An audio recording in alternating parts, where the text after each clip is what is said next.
Suaminya biasanya sangat mencintai putrinya, seperti kata pepatah. Harimau tidak memakan anak-anaknya, jika dia benar-benar ingin bergerak melawan keluarga Polan.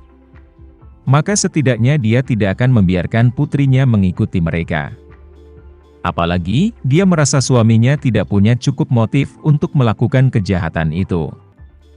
Jika suaminya melakukannya demi uang, dia sendiri bukanlah yang pertama, kedua atau bahkan ketiga dalam garis suksesi aset keluarga Polan.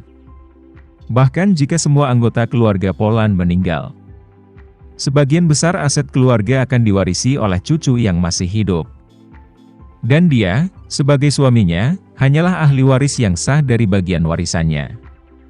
Dan hanya bisa mewarisi sebagian kecil kepentingan dalam keluarga Polan.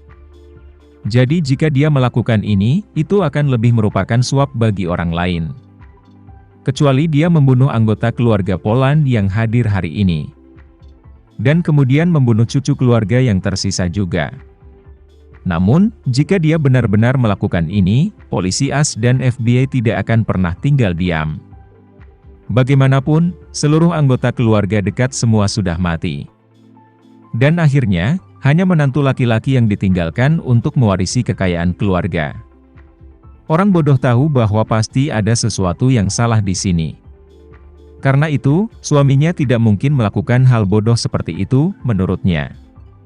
Marshall, serta wanita tua itu, juga tidak menyangka suami Teresa akan melakukan hal seperti itu. Mereka lebih curiga bahwa masalah ini mungkin akibat dari pihak Gemma. Tidak melakukan pekerjaan yang baik dalam menjaga rahasia, dan bahwa mereka telah membocorkan berita dan menarik musuh. Mengingat fakta bahwa setiap orang memiliki pendapat mereka sendiri. Dan sekarang hanya bisa tinggal di kotak ini dan tidak bisa pergi. Jadi penatua Polan menghentikan spekulasi dan diskusi, dan bertanya kepada mereka. Sebelum hasil penyelidikan yang tepat, tidak untuk berdebat tentang hal ini. Jadi, semua orang terdiam. Saat ini, Karl Januar, dengan beberapa anggota terpercayanya, mengetuk pintu kotak, dan kemudian mendorong pintu masuk. Melihat Karl masuk, semua keluarga Polan langsung memandangnya. Awalnya, mereka mengira penyelamat yang datang. Tetapi Karl Januar dalam cahaya tidak cocok dengan sosok penyelamat barusan. Pada saat ini, Karl melihat sekeliling sebentar dan mengambil inisiatif untuk membuka mulutnya dan bertanya. Tuan-tuan, mengingat keseriusan masalah malam ini, silakan terus menunggu di sini dengan sabar dan meninggalkan tempat itu setelah pertunjukan. Jika Anda memiliki kebutuhan sekarang, Anda dapat memberitahu saya dan saya akan mencoba membantu Anda. Orang tua Nicholas berbicara saat ini, Tuan, saya ingin tahu apakah saya dapat membuat panggilan telepon. Saya ingin memastikan bahwa beberapa cucu yang tidak datang selamat. Karl Januar berkata dengan serius, maaf Pak, untuk saat ini, Anda tidak dapat diizinkan untuk menghubungi dunia luar. Setelah itu, dia fokus pada kerumunan dan berbicara. Untuk memastikan keselamatan semua orang, sekarang tolong serahkan semua barang pribadi Anda. Dan kami akan melakukan pemeriksaan keamanan komprehensif untuk menentukan peringkat bahaya di sini. Marshall bertanya, semua hal apa yang perlu diserahkan? Semuanya. Karl Januar berhenti bertele-tele pada saat ini. Dan langsung ke intinya, berkata dengan wajah serius. Tuan-tuan, mulai sekarang, kami meminta Anda untuk menyerahkan semua barang pribadi Anda. Dan berdirilah di sebelah kiri untuk pria dan di sebelah kanan untuk wanita. Dengan jari-jari Anda terbuka di dada Anda, dan kami akan mengatur seseorang dengan jenis kelamin yang sama untuk mencari semua orang. Mendengar ini, Tuan Polan mengerutkan kening dan bertanya, Anda curiga ada tahi lalat di antara kita. Karl melenggungkan tangannya dan berkata dengan serius, Tuan, saya juga di bawah perintah. Dan kalian semua harus bekerja sama. Tolong maafkan saya jika saya telah menyinggung Anda. Marco berkata dengan sedikit ketidakpuasan, kamu mencurigai kami dan bahkan mencari kami tanpa alasan. Bukankah itu terlalu berlebihan?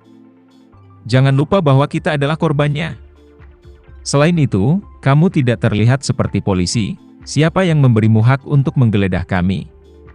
Kepribadian Marco sendiri keras dan agresif. Dan sebagai pewaris generasi keluarga Polan saat ini, sikap keras Karl Januar secara naluriah membuatnya sedikit tidak nyaman secara fisik. Karl tidak memberinya tatapan yang bagus saat ini, dia berkata dengan dingin. Maaf, orang yang baru saja menyelamatkan hidupmu yang memberiku hak ini. Dia mengatakan bahwa kalian semua yang duduk di sini harus bekerja sama tanpa syarat, tidak ada yang bisa menolak dengan alasan apapun. Begitu dia mendengar bahwa orang yang menyelamatkan hidupnya barusan memerintahkan, ketidaksenangan Marco segera menghilang. Adegan itu barusan sangat mengesankan baginya. Dia melihat dengan matanya sendiri penyerang berdiri di ambang pintu. Lengan dan kakinya dipotong oleh senjata tak dikenal di udara, dan momen itu memberinya dampak besar. Karena itu, ketika Karl menyebutkan dermawan penyelamat hidupnya, perlawanan di hati Marco segera menghilang tanpa sadar. Sambil juga mengatakan dengan wajah minta maaf. Karena itu adalah perintah dari dermawan, maka kami pasti akan bekerja sama. Untuk menunjukkan ketulusannya, dia berinisiatif mengeluarkan ponselnya, arloji dan barang-barang pribadi lainnya dan letakkan di atas meja kopi di tengah dua baris sofa. Kemudian dia berdiri di sebelah kirinya dan membuka tangannya di dadanya. Tuan Polan mengikuti sambil mengeluarkan barang-barangnya sendiri. Dia membuka mulutnya dan berkata kepada orang lain. Karena dermawan memerintahkan, tentu saja memiliki niat mereka, kita tidak boleh ragu, harus kerjasama yang baik. Jadi, semua orang juga mulai mengeluarkan barang-barang dari saku mereka. Karl mematuhi instruksi Tama, dan perhatiannya selalu tertuju pada gerakan tangan setiap orang. Untuk memastikan bahwa mereka tidak melakukan gerakan kecil lainnya di bawah hidungnya.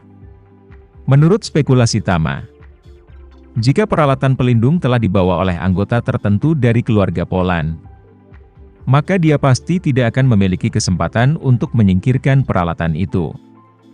Dan kemungkinan besar masih akan diam-diam membawanya. Dan kemudian temukan kesempatan yang tepat untuk menyingkirkannya ketika dia pergi. Jadi, selama mereka melihat cukup hati-hati, mereka pasti akan dapat menemukan peralatan pelindung. Apalagi jika mereka bisa menemukan perangkat itu langsung dari tubuh seseorang. Akan lebih baik lagi, mereka bisa langsung mengunci identitas tersangka. Karl melihat semua orang mengeluarkan barang-barang mereka dan kemudian berdiri di samping. Kecuali seorang wanita yang menundukkan kepalanya dan tidak pernah bergerak. Jadi dia berkata dengan suara tegas, Nona, tolong bekerja sama untuk mengambil barang-barang pribadi Anda. Gadis 16 atau 17 tahun di sebelahnya buru-buru mengulurkan tangan dan menjabat tangannya dan berkata, Bu, kamu satu-satunya yang hilang, cepatlah. Wanita ini adalah bibi ketiga Tama, istri paman ketiganya, Marvel. Gadis yang berjabat tangan di sampingnya adalah Marvel dan putri sulungnya, Jennifer Polan, yang baru berusia 16 tahun. Pada saat ini, alis Karl tiba-tiba mengerutkan kening seolah-olah dia menangkap sesuatu yang tidak biasa. Segera setelah itu, bibi ketiga Tama, di bawah gemetar Jennifer, jatuh di sofa dengan cara yang halus. Pada saat ini, wajahnya sangat pucat pasi. Di sudut mulutnya, tergantung busa putih. Matanya juga menatap sangat lebar, tubuhnya juga mulai menegang, dan dia sudah mati. Kematian mendadak bibi ketiga Tama membuat Karl, serta seluruh keluarga Polan lengah. Putrinya yang berusia 16 tahun hampir pingsan di tempat. Memeluk mayat ibunya dan terus-menerus mengocoknya, menangis dan menangis. Bu, ada apa denganmu Bu? Jangan menakuti aku Bu. Marvel juga hampir ambruk, dia baru saja akan maju untuk memeriksa. Tapi ditangkap oleh saudara kedua Marco.